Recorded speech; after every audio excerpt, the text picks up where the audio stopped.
Praise the Lord. இன்றைய வாக்குத்தத்த வசனம் ஏசாயா 31 அதிகாரம் 6 வசனம். இஸ்ரவேல் புத்திரரே, நீங்கள் முற்றிலும் விட்டு விலகினவரிடத்தில் திரும்புங்கள்.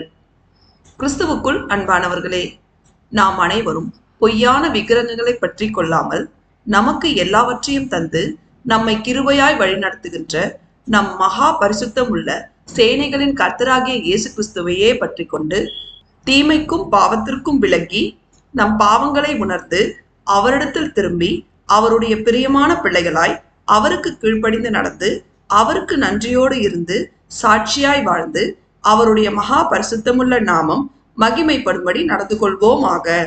அப்பொழுது அவர் நம்முடன் இருந்து நம்மை என்றென்றைக்கும் எல்லாவற்றிலும் எல்லா சூழ்நிலையிலும் ஆசீர்வாதமான வாழ்வை நமக்கு தந்து கிருபையாய் பாதுகாத்து வழிநடத்துவார். தேவன் நம் அனைவரையும் ஆசீர்வதிப்பாராக. ஆமேன்.